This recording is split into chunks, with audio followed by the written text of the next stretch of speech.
Hi hello ನಮಸ್ಕಾರ ಎಲ್ಲ ಪ್ರೀತಿಯ ಚಾಲಕ ಮಿತ್ರರಿಗೆ.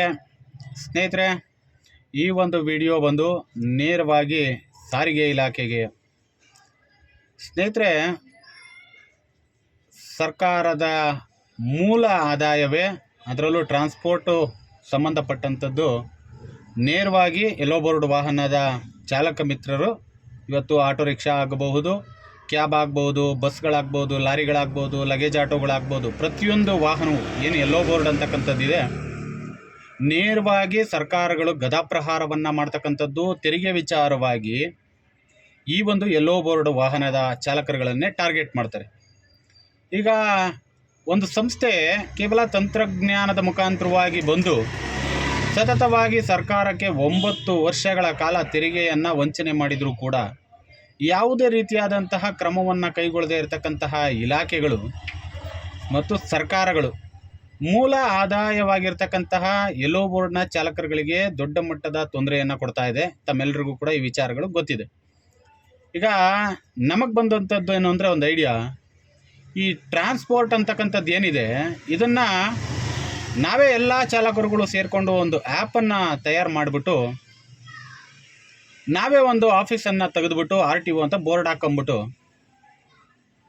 ನಾವೇ ಎಲ್ಲ ಕೆಲಸ ಕಾರ್ಯಗಳನ್ನು, ಅಂದರೆ ಸಾರಿಗೆ ಇಲಾಖೆಗೆ ಸಂಬಂಧಪಟ್ಟ ಎಲ್ಲ ಕೆಲಸ ಕಾರ್ಯಗಳನ್ನು FC ಆಗ್ಬೋದು, ಟ್ರಾನ್ಸ್ಫರ್ ಆಗ್ಬೋದು, ಪರ್ಮಿಟ್ ಆಗ್ಬೋದು, ಪ್ರತಿಯೊಂದನ್ನು ಕೂಡ ನಾವೇ ಕೊಡ್ತೀವಿ ಅಂತೇಳಿ ಅನೌನ್ಸ್ ಮಾಡಿಬಿಟ್ಟು ಯಾವುದಾದ್ರೂ ಒಂದು ಆಫೀಸನ್ನು ತೆಗೆದುಬಿಟ್ಟು ತಂತ್ರಜ್ಞಾನದ ಮುಖಾಂತರವಾಗಿ ಇವತ್ತು ಆನ್ಲೈನ್ನಲ್ಲೇ ಪ್ರತಿಯೊಂದನ್ನು ಮಾಡಿಕೊಡ್ತೀವಿ ಅಂತೇಳಿ ಒಂದು ಆಫೀಸ್ ತೆಗೆದುಬಿಟ್ಟು ನಾಳೆ ದಿನ RTO ಇಲಾಖೆಯವರು ಬಂದು ಇದು ಕಾನೂನಿಗೆ ವಿರುದ್ಧವಾಗಿದ್ದು, ಈ ರೀತಿ ಮಾಡೋವಾಗಿಲ್ಲ, ನಾವು ನಿಮ್ಮನ್ನು ಸೀಸ್ ಮಾಡಿಬಿಡ್ತೀವಿ, ಹಾಗೆ ಮಾಡಿಬಿಡ್ತೀವಿ, ಹೀಗೆ ಮಾಡ್ತೀವಿ ಅಂದರೆ, ಈ ಆ್ಯಪನ್ನು ತಯಾರು ಮಾಡಿದವರೇ ಹೋಗ್ಬಿಟ್ಟು ಕರ್ನಾಟಕ ಹೈಕೋರ್ಟ್ನಲ್ಲಿ ನಮಗೂ ಕೂಡ ಕಾನೂನಾತ್ಮಕವಾಗಿ ದುಡಿಮೆ ಮಾಡೋದಕ್ಕೆ ಅವಕಾಶಗಳಿದೆ, ಹಾಗಾಗಿ ನಾನು ಈ ಅವಕಾಶವನ್ನು ಬಳಕೆ ಮಾಡಿಕೊಂಡು ದುಡಿಮೆಯನ್ನು ಮಾಡ್ತಾಯಿದ್ದೀನಿ, ನನಗೆ ದುಡಿಮೆ ಮಾಡೋದಕ್ಕೆ ಅವಕಾಶ ಕೊಡಬೇಕು ಅಂತೇಳಿ ಯಾವುದೇ ಸರ್ಕಾರಿ ಅಧಿಕಾರಿಗಳೇ ಆಗಲಿ, ಇದ್ರ ವಿರುದ್ಧವಾಗಿ ಯಾವುದೇ ವ್ಯಕ್ತಿಗಳು ಬಂದು ನನ್ನ ಮೇಲೆ ಯಾವುದೇ ರೀತಿಯಾದಂತಹ ಪ್ರಕರಣವನ್ನು ದಾಖಲು ಮಾಡೋದಾಗ್ಬೋದು ಮತ್ತು ನನ್ನ ಆಫೀಸ್ ಒಳಗಡೆ ಬರ್ತಕ್ಕಂಥದ್ದು, ಈ ರೀತಿಯಾಗಿ ಮಾಡಬಾರ್ದು ಅಂತ ಒಂದು ಸ್ಟೇಯನ್ನು ತೊಗೊಂಡು ಬಂದುಬಿಟ್ರೆ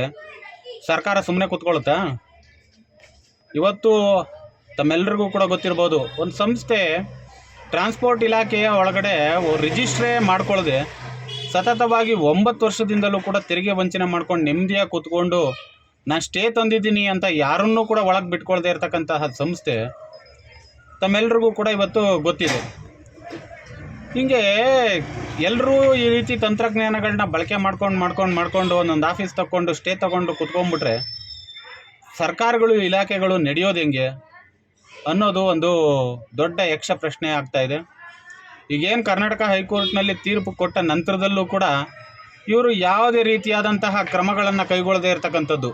ಉದಾಹರಣೆಗೆ ಬೈಕ್ ಟ್ಯಾಕ್ಸಿ ವಿಚಾರವಾಗಿ ತಮ್ಮೆಲ್ಲರಿಗೂ ಕೂಡ ಗೊತ್ತಿರ್ಬೋದು, ಕರ್ನಾಟಕ ಹೈಕೋರ್ಟ್ ತೀರ್ಪು ಕೊಟ್ಟು 1 ತಿಂಗಳು ಕಳೆದರೂ ಕೂಡ ಇವರು ಯಾವುದೇ ರೀತಿಯಾದ ಕ್ರಮಗಳನ್ನ ಕೈಗೊಳ್ತಾ ಇಲ್ಲ ಅಂದರೆ ಏನು ಇಲಾಖೆಗಳನ್ನ ನಡೆಸ್ತವ್ರೆ ಇವರು? ಸರ್ಕಾರಗಳಿಗೆ ಇವ್ರನ್ನ ಆಯ್ಕೆ ಮಾಡಿ ಕುಂಡ್ರಿಸಿರ್ತಕ್ಕಂಥದ್ದು, ಸರ್ಕಾರಗಳಿಗೆ ಆದಾಯ ತಂದು ಕೊಡೋದಕ್ಕೆ ಅಂತ ಪ್ರತಿನಿಧಿಗಳಂತ ಹೇಳಿ, ಆಫೀಸರ್ಗಳಂತೇಳಿ ಗ್ರೇಡ್ಗಳನ್ನ ಇವ್ರುಗಳಿಗೆ ಆಯ್ಕೆ ಮಾಡಿ ತೊಗೊಂಡು ಬಂದು ಕುಂಡ್ರಿಸಿದ್ರು ಕೂಡ ಯಾವುದೇ ರೀತಿಯಾದ ಕ್ರಮವನ್ನು ಕೈಗೊಳ್ತಾ ಇಲ್ಲ. ಒಂದು ಸಂಸ್ಥೆಗಳ ವಿರುದ್ಧವಾಗಿ ಸರ್ಕಾರಕ್ಕೆ ಇಷ್ಟು ದೊಡ್ಡ ಮಟ್ಟಕ್ಕೆ ತೆರಿಗೆ ವಂಚನೆ ಆಗ್ತಾಯಿದ್ರು.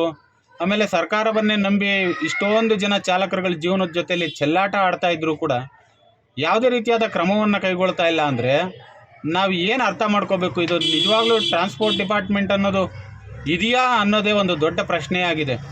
ಕೇವಲ ಹೋಗೋದು, ದುಡ್ಡು ಕಟ್ಟೋದು, FC ಮಾಡಿಸ್ಕೊಳ್ಳೋದು, ದುಡ್ಡು ಕಟ್ಟೋದು, ಪರ್ಮಿಟ್ ತಗೊಳ್ಳೋದು, ದುಡ್ಡು ಕಟ್ಟೋದು, ಪರ್ಮಿಟ್ ರಿನ್ಯೂವಲ್ ಮಾಡಿಸ್ಕೊಳ್ಳೋದು, DL ರಿನ್ಯೂವಲ್ ಮಾಡಿಸ್ಕೊಳ್ಳೋದು, ಪ್ರತಿಯೊಂದಕ್ಕೂ ಕೂಡ ಬರೀ ಹಣವೇ ಮೂಲವಾಗಿದೆ ವಿನಃ ಸಾರಿಗೆ ಇಲಾಖೆಗೆ ಸಂಬಂಧಪಟ್ಟವ್ರ ಹತ್ರ ಇಲ್ಲಿ ನ್ಯಾಯಯುತವಾಗಿ ಧ್ವನಿ ಎತ್ತುವಂತಹ ವ್ಯಕ್ತಿಗಳಿಗೆ ಯಾವುದೇ ರೀತಿಯಾದ ನ್ಯಾಯ ಸಿಗ್ತಾ ಇಲ್ಲ ಅಂತಕ್ಕಂಥದ್ದು ಕೂಡ ಅಷ್ಟೇ ಸತ್ಯ. ಈ ರೀತಿಯಾದಂಥ ಒಂದು ಕಲ್ಪನೆಯನ್ನು ಮುಂದಿನ ದಿನಗಳಲ್ಲಿ ಯಾವುದಾದ್ರೂ ಒಂದು ಅಗ್ರಿಗೇಟರ್ ಕಂಪನಿ ಆಲೋಚನೆಯನ್ನು ಮಾಡಿ ತೊಗೊಂಡು ಬಂದು ಈ ರೀತಿ ಒಂದು ಆ್ಯಪನ್ನು ತಯಾರು ಮಾಡಿಬಿಟ್ಟು ಅವರು ಸ್ಟೇ ತೊಗೊಂಡು ಕುತ್ಕೊಂಡ್ಬಿಟ್ರೆ ಈ ಸಾರಿಗೆ ಇಲಾಖೆನ ಹೇಗೆ ನಡೆಸ್ತಾರೆ ಅಂತಕ್ಕಂಥದ್ದನ್ನು ಕೂಡ ನೋಡಬೇಕಾಗುತ್ತೆ. ಏಕೆಂದರೆ ಅದೊಂದು ಕುತೂಹಲ ಇದೆ. ಇಲಾಖೆ ತೆರಿಗೆ ಕಟ್ಟೋರನ್ನ ತೆರಿಗೆನೇ ನಿಲ್ಲಿಸ್ಬಿಟ್ರೆ ಹೇಗೆ ನಡೆಸ್ತಾರೆ ಅಂತಕ್ಕಂಥದ್ದನ್ನು ಕೂಡ ನೋಡಬೇಕಾಗುತ್ತೆ. ಇವತ್ತು ಮುಖ್ಯಮಂತ್ರಿಗಳು ವಾರ್ಷಿಕವಾಗಿ ಟಾರ್ಗೆಟನ್ನು ಕೊಡ್ತಾರೆ ಸಾರಿಗೆ ಇಲಾಖೆಗೆ, ನೀವು ಇಷ್ಟನ್ನು ಮಾಡಲೇಬೇಕು ಅಂತ.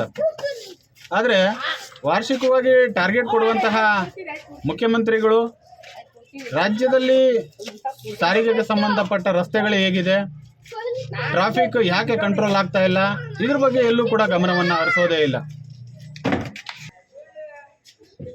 ಮುಖ್ಯಮಂತ್ರಿಗಳಿಗೂ ಕೂಡ ಬೆಂಗಳೂರಿನ ಟ್ರಾಫಿಕ್ನ ಬಗ್ಗೆ ಹಲವಾರು ಮಾಧ್ಯಮಗಳು, ಅದರಲ್ಲೂ ಇಂಗ್ಲೀಷ್ ಮಾಧ್ಯಮಗಳು, ಇಂಟರ್ನ್ಯಾಷನಲ್ ಮಾಧ್ಯಮಗಳು ಕೂಡ ಬೆಂಗಳೂರಿನ ಟ್ರಾಫಿಕ್ನ ಬಗ್ಗೆ ಹಲವಾರು ಲೇಖನಗಳನ್ನು ಬರೆದಿದ್ದಾರೆ.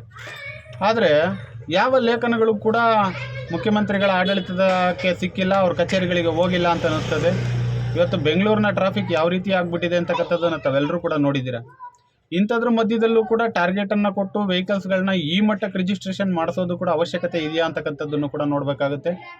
ಜೊತೆಲಿ ಕೇಂದ್ರ ಸರ್ಕಾರ ದೊಡ್ಡ ಮಟ್ಟಕ್ಕೆ ಎಲೆಕ್ಟ್ರಿಕ್ ವಾಹನಗಳಿಗೆ ಪ್ರಚೋದನೆಯನ್ನು ಕೊಡ್ತಾ ಇರೋದು, ದುಡಿದು ತಿನ್ನುವಂತಹ ಚಾಲಕರುಗಳು ಪ್ರತಿ ವರ್ಷವೂ ಹೊಸ ಹೊಸ ಯೋಜನೆಗಳನ್ನ ತಂದಾಗ ಎಲ್ಲಿಂದ ಬಂಡವಾಳವನ್ನು ಹಾಕಿ ಆದಾಯ ಕ್ರೋಢೀಕರಣವೇ ಇಲ್ಲ ಅಂದಾಗ ಬಂಡವಾಳ ಹಾಕುವಂತಹ ಶಕ್ತಿ ಎಲ್ಲಿ ಚಾಲಕರುಗಳಲ್ಲಿ ಇರುತ್ತೆ ಅಂತಕ್ಕಂಥದ್ದನ್ನು ಕೂಡ ಆಳುವ ಸರ್ಕಾರಗಳು ಯೋಚನೆಯನ್ನು ಮಾಡಬೇಕಾಗುತ್ತೆ. ಆದರೆ ಅವರಿಷ್ಟ ಬಂದಂಗೆ ಅವ್ರುಗಳು ಕಾನೂನುಗಳನ್ನ ಬದಲಾವಣೆ ಮಾಡಿಕೊಂಡು ಯಾವುದನ್ನೋ ಪ್ರಮೋಷನ್ ಮಾಡ್ಕೊಳ್ತಾ ಹೋದರೆ ಮುಂದಿನ ದಿನಗಳಲ್ಲಿ ಮಧ್ಯಮ ವರ್ಗದ ಚಾಲಕರುಗಳು ಹೇಗೆ ಬದುಕಬೇಕು ಈ ಬೆಂಗಳೂರಿನಂಥ ನಗರದಲ್ಲಿ ಅಂತಕ್ಕಂಥದ್ದು ಕೂಡ ಅಷ್ಟೇ ದೊಡ್ಡ ಮಟ್ಟಕ್ಕೆ ಪ್ರಶ್ನೆಯಾಗಿ ಕಾಡುತ್ತೆ. ನೋಡೋಣ ನಿಮ್ಗಳ ಉತ್ತರಗಳು ಹೇಗಿರುತ್ತೆ ಅಂತ, ಆಮೇಲೆ ತೀರ್ಮಾನವನ್ನು ಮಾಡೋಣ.